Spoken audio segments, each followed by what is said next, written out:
Garen, what is it about this team that maybe is a little different and has enabled you guys to rally this season and put this streak together? I just think it's the preparation and the confidence that we carry with us every day. You know, everybody's focused right now, and really it starts back in the fall. We knew we had a good group of guys. We were telling you in the preseason, and a lot of people didn't really know about us, and we kind of used that as some motivation for this year, and we're just taking it day by day. So how have you translated that then? I know you talked to us at Media Day about you guys kind of going in with a chip on your shoulder, being picked to finish ninth in the conference. Now that you've racked up 10 straight Pac-12 wins, how do you keep that edge while knowing that you guys are winning and playing good baseball? I think you just got to stay present. I mean, we're trying to focus on the season one game at a time, and I think we've done a good job of that so far, or at least in the last month or so. So we're going to keep doing that on this next road trip, and hopefully to keep the streak going. What are you seeing from this team in these late at-bat wins, and why you guys are able to do that so consistently? I just think we're never out of the fight. I mean, we 1 through 9, we're pretty confident that anybody can be the hero on any given day, and I'm sure you guys have seen that. I don't even know how many walk-offs we've had at High Corbett this year, but it seems like we're never out of the fight. You know, we're just focusing on winning every pitch, and if it happens to be, win the game in the ninth, then so be it. Happens to be get up early, then we'll do that. So we're just resilient. That's the unique thing about this, though, is like 4 or 5 different guys have hit walk-offs, and Blake with a huge sac bunt in the 11th the other day. You mentioned 1 through 9. How much does everybody in the lineup have that confidence that they can go up and be the guy to deliver when the game is on the line? Yeah, I think that's what makes us a good team. It's not one guy every day that we have to rely on. You never know who's going to be the hero that day. So I think that's a good quality that we need to continue to carry on this year to have success. How has that cohesiveness developed between you and Mason there in the middle? It's been great. I mean, Mason's awesome. I had a great middle infield partner in Nick McClary last year, and getting to know Mason last year has been huge for the success and the camaraderie we have this year as well. It was about a month ago that you guys were sitting in the clubhouse waiting for the all clear to go back into a game that you guys were down like 9-1 or something. At that point, could you see that there was the potential to be sitting at 13-5 in the conference?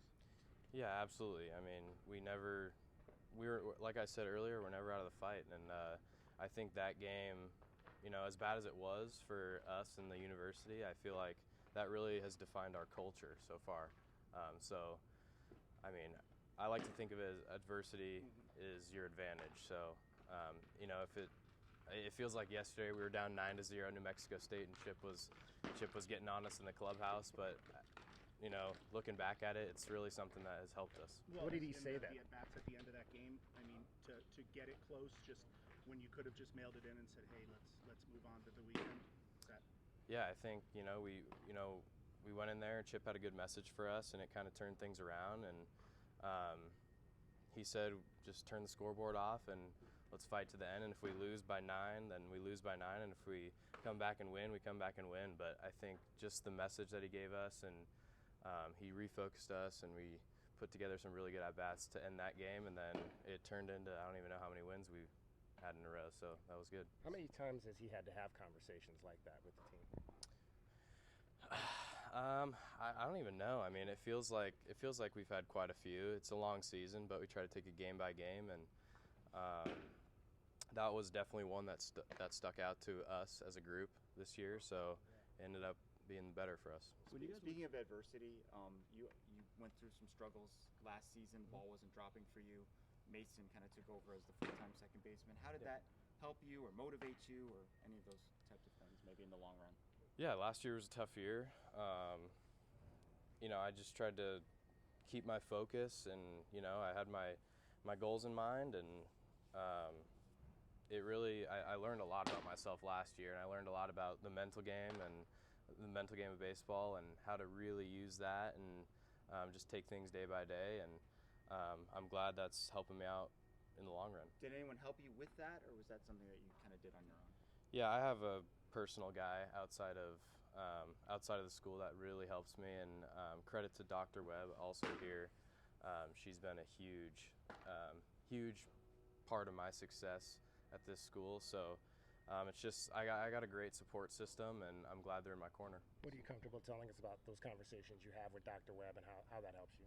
Yeah, just being more present, not worrying about what happened in the past, like last year's deal, or not worry about what's going on in the future. It's just all about being present and using your breath. So when you guys went to Cal, you didn't have that target on your backs. You hadn't had the Pac-12 win streak yet, and you reeled off 3 there. I know Washington's lost a couple games in a row, but going there, what's the approach going there, knowing that they're going to try and knock you off because you have that number by your name? Yeah, I mean, we're just going to go and we're going to play Arizona baseball. We're going to focus on ourselves, and whatever happens, happens. We're just taking it game by game. You got hit in the face with the pitch this year? Mm-hmm. Is that right? Chip said you needed some dental work. What happened? Yeah, that was crazy. I actually got really lucky. It hit me in the little C-flat part of the helmet, so it could have been a lot worse, but a couple new teeth, and we're back on the road. Okay, so you were wearing a C-flat Yes. at that time. Is that new this year, wearing the C-flat? Had you worn it in the past? I think I had put it on last year. At first it was very uncomfortable. It was hard. It was weird looking at the picture and kind of squaring up my face a little bit different, but I thank God that I had that on this year, and that it really helped. So if you didn't have that on, it probably would have squared me up in the cheek. So. Huh, okay. Yeah. And you didn't miss any time either. Were you pretty determined to not? I think I came out that game. I think we were up like 11 runs or something like that. So I felt fine coming out of that one. But I was in there the next midweek game, I think. Awesome. Thank you, Thank everybody. you.